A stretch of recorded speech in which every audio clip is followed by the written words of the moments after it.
അങ്ങനെയല്ല ഇവിടുന്ന് ഒരൊറ്റ മുഴുവൻ ഇവിടുന്ന് പോകുന്നോണ്ട് എന്തൊക്കെ സാധനം ഉത്തരവാദിത്വം ഏൽപ്പിച്ചിട്ടുണ്ടോ അതിന് മുഴുവൻ രേഖകൾ എഴുതി ഉത്തരവാദിത്തോടെ ഏൽപ്പിച്ചതിന് ശേഷം വിടുകയില്ല.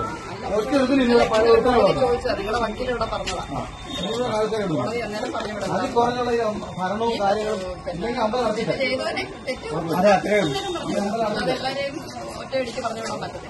അല്ലെങ്കിൽ കോടതി സമീപിക്കല്ലോ. ഇതൊരു ശരിയായ കാര്യമല്ലോ. ശരിയല്ലോ, ഇതൊരു ശരിയായ കാര്യമല്ലോ. അമ്മയുടെ മുതലടിച്ചു മാറ്റുമെന്ന് പറഞ്ഞു പിന്നെ അതിനെപ്പറ്റി അതിനപ്പുറം എന്ത് എന്ന് പറഞ്ഞിട്ട് പറഞ്ഞ കാര്യമില്ലല്ലോ. 1 by 1 ആയിട്ട് സാർ വിട്ടാണ് ഒന്നിച്ചു വിടണ്ട. 1 by 1 ആയിട്ട് വിട്ടാണ്. ഞാൻ ചോദിച്ചതാ. കോടതി അന്നേരം പറഞ്ഞു എല്ലാരും ഇപ്പൊ വിടണ്ട കാര്യം അതിന് തീരുമാനം വരുമല്ലോ. പേപ്പറിന് തീരുമാനം വരുമല്ലോ. ഞാൻ അപ്പോഴേ പറഞ്ഞു ഞാൻ നിങ്ങൾ വിചാരിക്കുന്ന പോലെ ഇവിടെ ഇതിന് നിൽക്കുകയല്ല.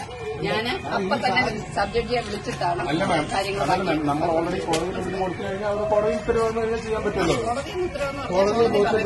ഇന്നലെ നിങ്ങളുടെ വക്കീല് തന്നെ NSSന്റെ വക്കീൽ അവിടെ പറഞ്ഞു മനസ്സിലായോ മറ്റുള്ളവരും ഉണ്ടെന്ന്. അപ്പൊ ആ കാര്യങ്ങൾ സോൾവ് ചെയ്തതായിട്ട് അവിടെ പറഞ്ഞതുകൊണ്ട് കോടതി പറഞ്ഞു. പിന്നെ കാര്യം എന്ന് വെച്ചാൽ അവർക്കെതിരെ പറഞ്ഞേക്കുന്ന അലിഗേഷൻസ് ഞാൻ ഡയറക്ഷൻ കൊടുത്തതിന് ശേഷം ആ രീതിയിൽ അവർ പോകുന്നുണ്ട്. പിന്നെ പട്ടി കയറുന്നതെന്ന് പറഞ്ഞാൽ ഗേറ്റ് വെക്കാതെ പട്ടി കയറുന്നതെന്ന് പറഞ്ഞാൽ പറ്റുമോ? പട്ടി കയറും. അപ്പം അത് നമ്മൾ ഗേറ്റ് വെക്കാനുള്ള നമ്മൾ ചെയ്യും. പിന്നെ ഇതുപോലെ എന്തെങ്കിലും പ്രശ്നങ്ങൾ വന്നാൽ നിങ്ങൾക്ക് കോടതിയെ സമീപിക്കാം. ഞാൻ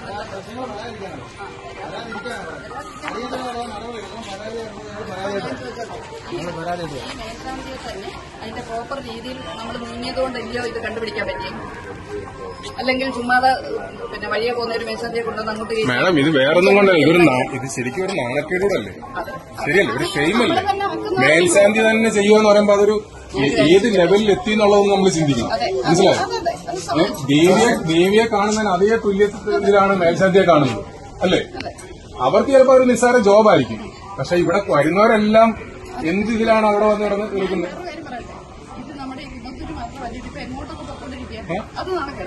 ആണ് അത് തന്നെ അല്ലെ പറയാൻ.